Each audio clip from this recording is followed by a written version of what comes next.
அனைவருக்கும் வணக்கம். இந்த பதிவில் நம்ம பார்க்க போகிற படம் ஜி5 ஓடிடி தளத்தில் ரிலீஸ் ஆகியிருக்கிற வெப் சீரிஸ் சட்டமும் நீதியும். இது ஒரு கோர் ட்ராமா த்ரில்லர் மூவி தான். இந்த சீரீஸில் 7 எபிசோட் எல்லாமே 20-25 மினிட்ஸில் எடுத்திருக்காங்க. பொதுவாக வெப் சீரிஸ்னாலே ஒரு 50 நிமிஷம் 1 மணி நேரம் இருக்கும். இவங்க வித்தியாசமாக 15-25 மினிட்ஸில் எடுத்திருக்காங்க. அதுவே நமக்கு போர் அடிக்காமல் போகுது. சித்தப்பு சரவணன் லீட் ரோல் பண்ணியிருக்காரு. அழட்டிக்காமல் ரொம்ப சூப்பரான பர்ஃபார்மன்ஸை கொடுத்துருக்காரு. இந்த படத்தோட கதை என்னன்னு பார்ப்போம்.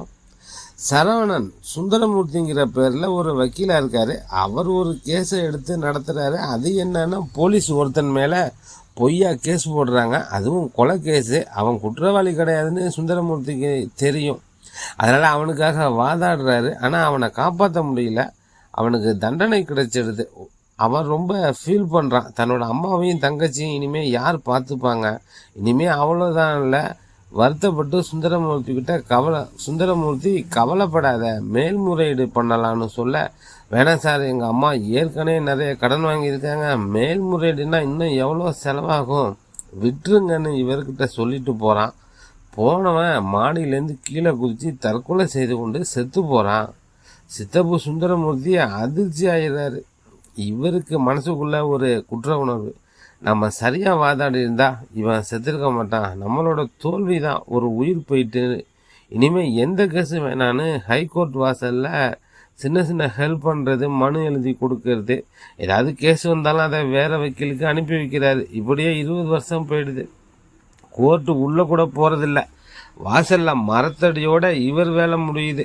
இந்த சூழ்நிலையில் கதாநாயகி அருணா இவர்கிட்ட என்னை அசிஸ்டண்டாக சேர்த்துங்கன்னு கேட்க, எனக்கே வேலை இல்லை, உனக்கு நான் என்ன வேலை கொடுக்கறது, நல்ல வக்கீலாக போய் பாருன்னு சொல்ல, அப்படின்னா ஏதாவது சிபாரிசு லெட்ரு கொடுங்கன்னு அவங்க கேட்குறாங்க. இவரும் சிபாரிசு லெட்ரு கொடுத்து அனுப்பி வைக்கிறாரு.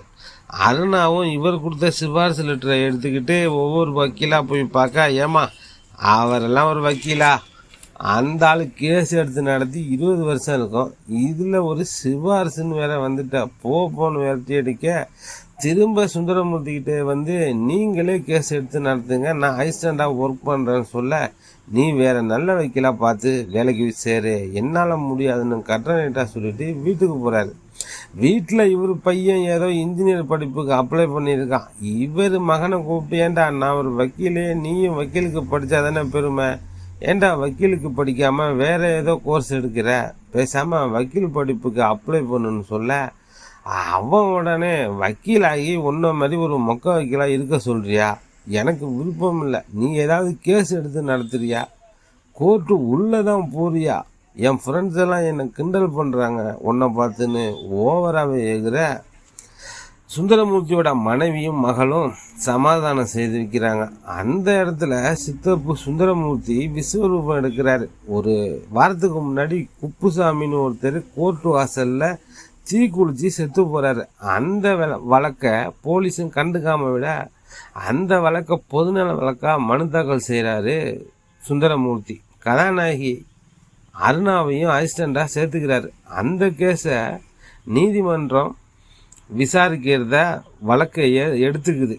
முதல் கட்டமாக வெற்றியும் கிடச்சிட்டு, திடீர்னு பார்த்தா ஆப்போசிட்டில் பெரிய வக்கீல் அரசு தரப்பு வக்கீலுக்காக ஆஜராக, அவர் வைக்கும் வாதத்தையும் எவிடன்ஸையும் பார்க்கும்போது சுந்தரமூர்த்திக்கு கோர்ட்லேயே மயக்கம் வந்துடுது. இது வேற சோசியல் மீடியாவில் வைரலாக, மகன் அதை பார்த்துட்டு இவரை மேலும் திட்ட, ஒரு கட்டத்தில் தீக்குளித்து செத்து போனவர் பைத்தியம்னு வேற சொல்ல, இதுக்கப்புறம் என்னாச்சு, சித்தப்பு சுந்தரமூர்த்தி இந்த வழக்கில் ஜெயிச்சாரா இல்லையா, இதுக்கப்புறம் இந்த வழக்கில் அடுத்தடுத்து ஏற்பட்ட திருப்பங்கள் ட்விஸ்ட்டு தான் இந்த படத்தோட மொத்த கதையை. சசிகலா பிரபாகரன் அப்படிங்கிறவர் தயாரிச்சிருக்காரு. டைரக்டர் பாலாஜி செல்வராஜ் இயக்கியிருக்கார். சூரிய பிரதாப் எழுதியிருக்கார். ஒளிப்பதிவு கோகுலகிருஷ்ணன். ஜி5 ஓடிடி தளத்தில் ஜூலை 18, 2025 அன்று திரையிடப்பட்டது. இதில் நடிகர்கள் சரவணன், நம்ரிதா, சண்முகம், ஆரோல் டி சங்கர் மற்றும் பல புதுமுகங்கள் நடிச்சிருக்காங்க. ஒரு கோர் டிராமா த்ரில்லர் மூவி பார்க்கணும்னு நினைக்கிறவங்க இந்த படம் பாருங்கள். நம்ம டெல்டா 7 நண்பர்களுக்கு நன்றிகள் பல பல.